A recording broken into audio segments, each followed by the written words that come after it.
Welcome to today's Explainer. We are jumping right into a truly profound turning point, hidden inside an ancient and absolutely revered text, the Book of Ruth.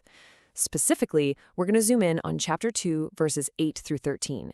Now, if you're the kind of person who loves peeling back the layers of classical texts, you are absolutely going to love this. On the surface, it just looks like a simple, everyday interaction in an ancient barley field. But as we break down the source material today, you'll see it is literally a masterclass in unmerited grace.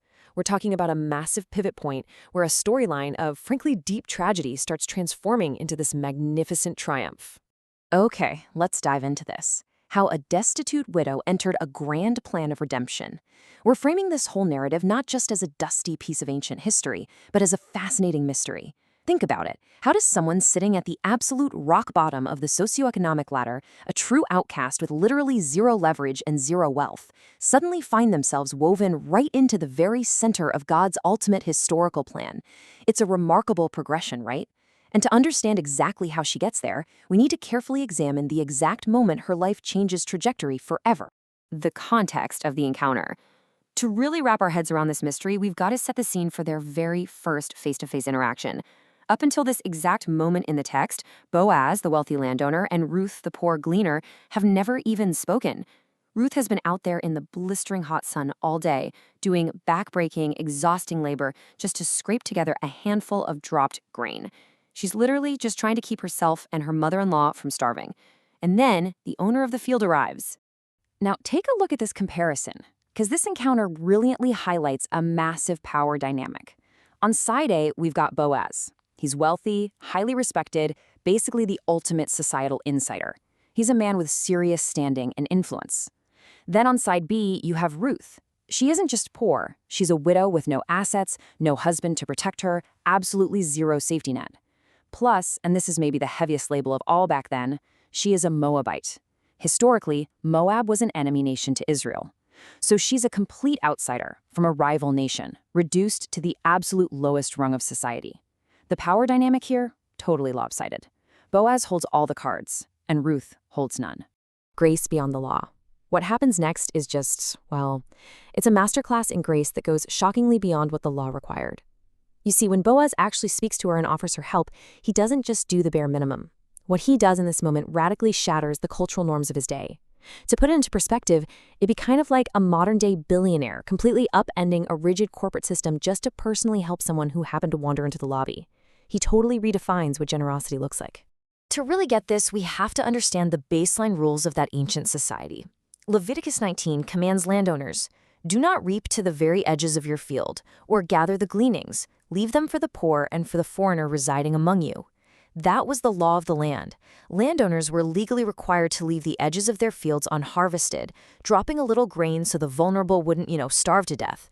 It was an ancient social safety net, providing a mere baseline of survival. Boaz could have just let her pick up the scraps and felt he'd perfectly fulfilled his religious duty. But Boaz, he goes shockingly beyond this minimum legal requirement. He offers her what we can call a threefold grace. Let's walk through this step by step. Step 1, identity and acceptance. He doesn't treat Ruth like a stranger or a pest. He tells her to stay right in his field and work alongside his own servant girls. He brings the outsider directly into the fold. Step 2, safety and protection. In what was a really chaotic and dangerous era, he guarantees her physical safety by specifically ordering his male workers not to touch her or bother her at all. And step 3, provision. He invites this complete outsider to drink freely from the worker's own water supply whenever she's thirsty. Usually an outsider would have to haul their own water, but he invites her to share in the harvest's bounty. It's an incredible, proactive outpouring of care. A reversal of identity and faith. This interaction leads to a reversal that completely overturns social norms. Boaz's unique perspective here is just amazing. He flat out refuses to look at Ruth through the standard, rigid lens of ancient social hierarchy. A system that was hyper-focused on where you were born and how much money you had. Now, what's really interesting about this slide is the incredible contrast between outward perception and inner reality, where society only saw these heavy negative labels on side A, a Moabite, a foreigner, a poor widow. Boaz saw something entirely different on side B. He saw her immense inner character. He told her he's heard all about her deep devotion to her mother-in-law, Naomi. He sees the sheer courage it took for her to leave her homeland.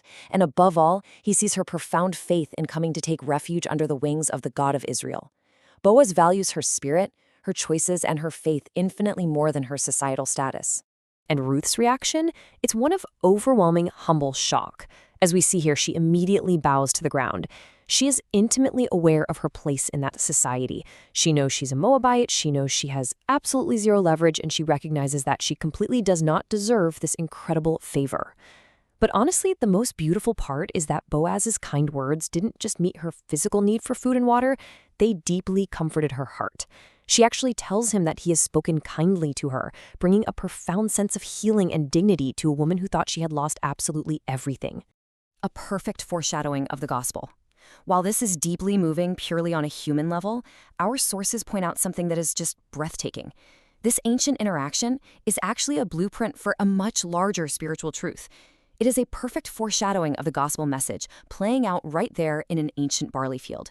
The way Boaz treats Ruth is a direct, undeniable mirror of a much grander, divine narrative. Why are you so good to me? Put yourself in Ruth's shoes for just a second. Looking up at this wealthy, powerful Lord of the harvest, she asks this exact question. Imagine the emotion here. She's asking why he would show such lavish kindness to an outsider who brings absolutely nothing to the table. And the text really invites us to step into her shoes and ask this exact same shocked question of God. Here is the direct parallel. Just as Ruth was an unworthy outsider receiving Boaz's completely unmerited favor, humanity mirrors this exact dynamic with God. From a theological perspective, humanity represents the outsiders on side B, sinners separated from God, just exactly like Ruth was separated from Israel.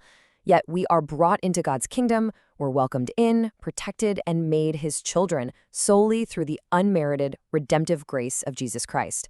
The story of Boaz and Ruth is fundamentally the story of God and humanity. Which brings us to this lingering reflection. God, I am an unworthy sinner. Why are you so gracious to me? The source analysis really challenges us here. Whenever we truly grasp the depth of grace we've been freely given in our own lives, we literally can't help but humbly marvel at it. Just like Ruth, bowing down in the dust of that ancient field. Unearned grace is shocking, it's healing, and it absolutely changes everything. So I'll leave you with this. The next time you experience an unexpected kindness, ask yourself, how can you extend that exact same unmerited grace to the outsiders in your own life?